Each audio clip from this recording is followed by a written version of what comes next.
just felt like the right thing to do. A 6-year-old boy, stabbed 26 times, killed before he'd barely begun to live. But he was Muslim, and police say it was enough to drive his landlord to target him in a hate-fueled rampage. That's why Ari Hart and 4 fellow rabbis from Chicago area congregations went to the Mosque Foundation in Bridgeview, Illinois, for the funeral of Wadea Al-Fayoume. The attack, which also left the boy's mother seriously wounded, was motivated by the violent incursions into Israel by the Hamas militant group, authorities say. Hart, senior rabbi at Skokie Valley Agudath Jacob, said he and the other rabbis who attended the funeral for the Palestinian-American boy Monday believe in calling out hatred and terror and the murder of innocents. Hamas did that to us, and we call that out, said Hart, who's been with the Skokie, Illinois, synagogue since 2017.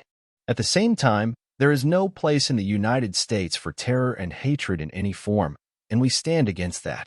Recognizing the sensitivity of the situation, Hart contacted local Muslim leaders before attending the boys' service, which was attended by hundreds of mourners.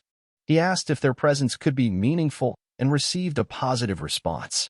Mourners gather outside the funeral of Wadea Al-Fayoume, a 6-year-old who was stabbed to death in a Chicago suburb. The suspect has been charged with a hate crime. I give them a lot of credit, because it's not easy, Hart said, a self-described Orthodox Jew and Zionist. These are our neighbors, and we have very different views about the conflict between Israel and the Palestinians. Ahmed Rehab, executive director of the Chicago chapter of the Council on American Islamic Relations, didn't hesitate when Hart reached out. I told them we would treat them with respect. They are guests, and we can hash out our political differences another day, Rehab said.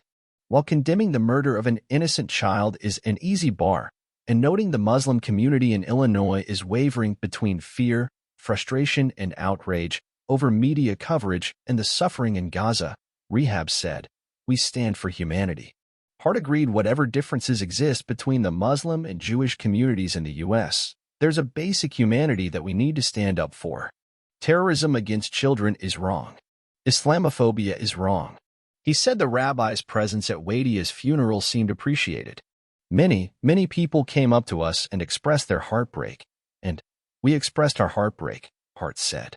We told them that we represented thousands of Jewish people who are horrified and disgusted at what happened to the child and his mother. Hart, who lived in Israel and has friends and family there, acknowledged emotions are raw. He's on the phone daily with congregants and loved ones in the U.S. and in Israel. My entire community is in deep pain, he said. None of us are sleeping. We can't stop thinking about what's going on. It's an attack on the basic human right to live. Described as an activist rabbi on his synagogue's website, Hart said he believes human connections are vital, and it's important to listen and share with people who have different points of view. At the end of the day, we're all human beings, he said. At the end of the day, we have to find a way for our children to live together in peace.